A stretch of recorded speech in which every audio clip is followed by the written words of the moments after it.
So, welcome back. Welcome back. How'd you do on the test? How'd you do? Were you surprised? Were any surprises? You know, it is kind of interesting when you look at it. So, when you first did it the first time, were you surprised by the outcome? Absolutely. Okay, not really. I knew my family used government programs.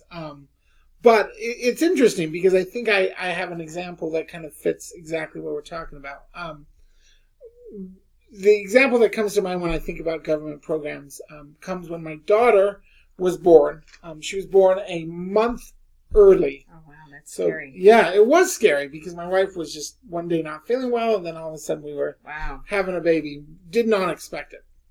And, you know, you want your child to be healthy, and the fact that she's born a month premature, those things can be at risk and everything. But she was okay. And as we were leaving the hospital, the social worker came and talked to us and said, hey, you actually qualify for a program where a developmental specialist will come into your home and kind of help your daughter and teach you guys on things that you can do to kind of help her be able to kind of maintain and get any gap that being premature may have had. So they're like a specialist in very, very premature babies. Exactly. And childhood development. And so I'm a social worker. My wife's a speech therapist. And we're like, we don't need this. Right. And the social worker said, hey, you know, this is free. You might as well. And so we said, yeah, we'll give it a try. And it was fantastic. And we did need it. It was able to really teach us about kind of development and also some of the things that were particular to my daughter. It also helped us feel a lot less anxious because we had someone coming in and saying, this is normal, this is okay. Right. It was fantastic. And this program was funded through First Things First in Arizona. Which gets state funding. But it was contracted or a nonprofit was the one that actually delivered the service. And so it wasn't like a First Things First state of Arizona van that pulled up. It was this. So you wouldn't have known that it was a government program. Yeah, and the cards that were given were the nonprofit agency. I knew that it was a First Things First program. Right. And I talked to the lady about it. It was directly funded by that program. Right. And from year to year, they were always wondering if they were going to continue. That program would continue to get funding. So, how's your baby now? She's great. She is 8 and is just healthy, normal.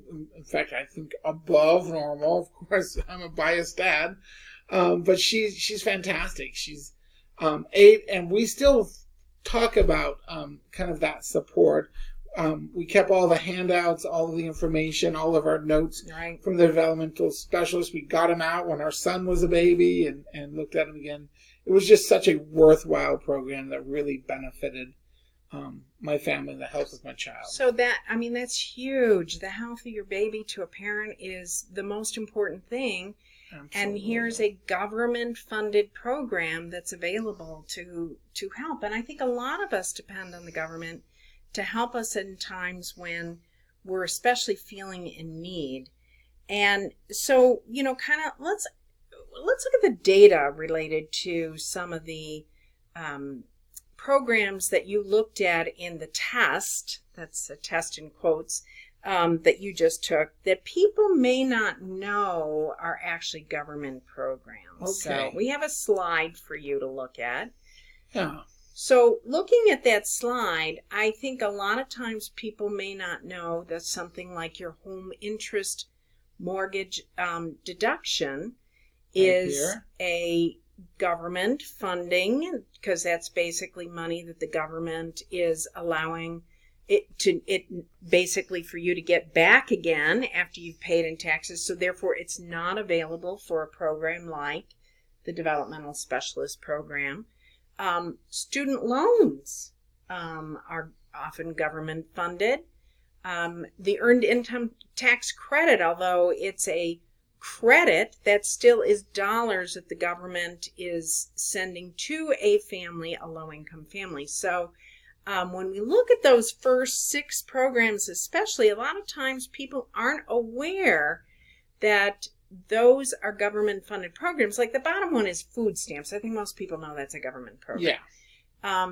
And Section 8 and welfare public assistance right. like TANF. Or the GI Bill. I mean, Exactly. sometimes people know about that and sometimes they don't. Or the Hope Lifetime Learning Tax Credits. That actually benefited me. I went back to school and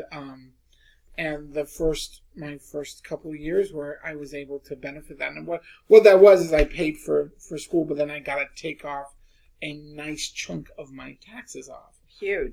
And it was great. And I was an older student coming back to school, so I had a family, and it was something that truly made going to school a little more feasible for me. So it was. So we have look at how many programs are on there, and then on the other column next to it is basically people who said, no, I've not used a government social services program, and yet really it works out that people have. I mean, and these programs are so much embedded into what it is we desire and want, like unemployment insurance. Oh my goodness, if you lose your job, it's such a key thing to be able to have somewhere to go.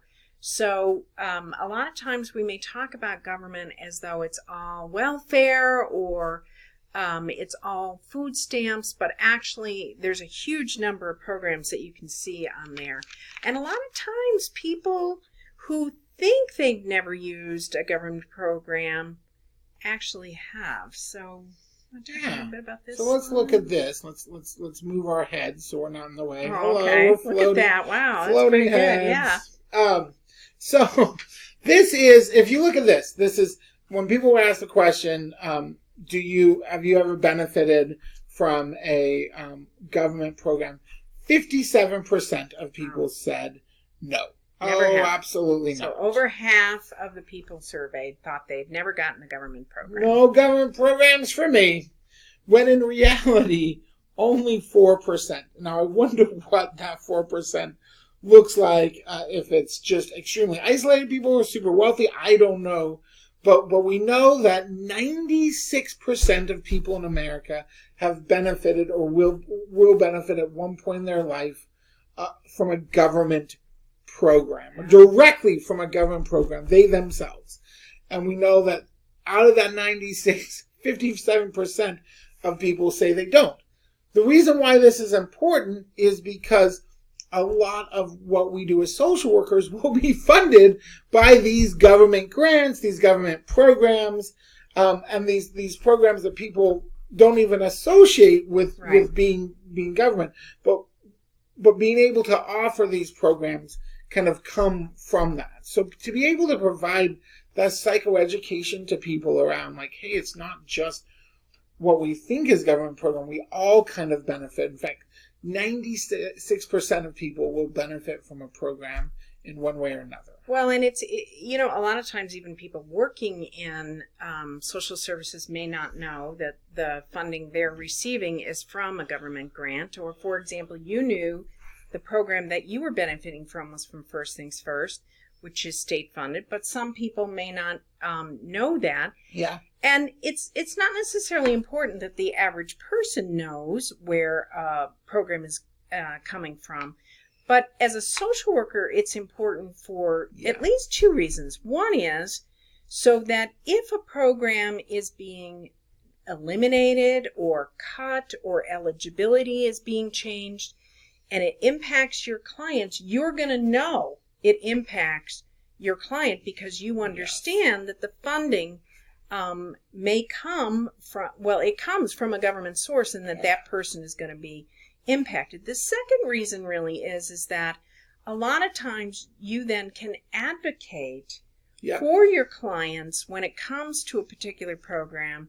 They may not understand A, they're eligible, B, that it's a government program, and you having this knowledge really will arm you with information that you need to be the most effective social worker to essentially fight on behalf of your clients for services that they may desperately need. So absolutely, and that's such a great point, because this isn't just like we love government paying for everything. No, this is about helping vulnerable populations, and we need to know the mechanisms by which they're paid for and how to advocate for them. So that's such a great point. Well, and a lot of the discussion that we'll have later on related to the federal budget and taxation brings us back to a conversation on should there be government funding. Nobody likes taxes, but what do taxes pay for? Taxes pay for these kind of programs. So what we basically, this slide talks about is the invisibility of government, or basically the fact that because a lot of times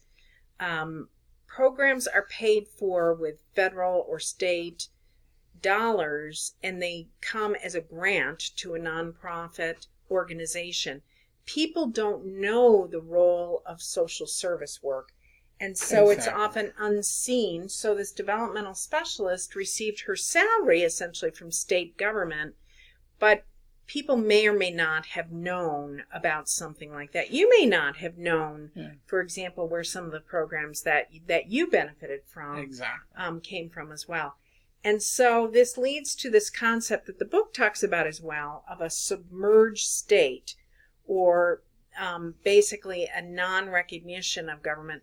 In Arizona, a lot of our services are what's called privatized. Mm-hmm. And that basically means that by and large, government is not seen in the delivery of a lot of programs because of this notion that they're provided through a grant, privatized from, say, Department of Child Safety, subcontracts with a nonprofit organization, and then they provide the services. So that concept of a submerged state is one that's important to understand. Yeah, and it's easy. Like I said, the business cards, the company, the website I went to learn more about the developmental specialist, even though it says funded by First Things First. Right, you wouldn't even know First Things First was a state agency. Yeah.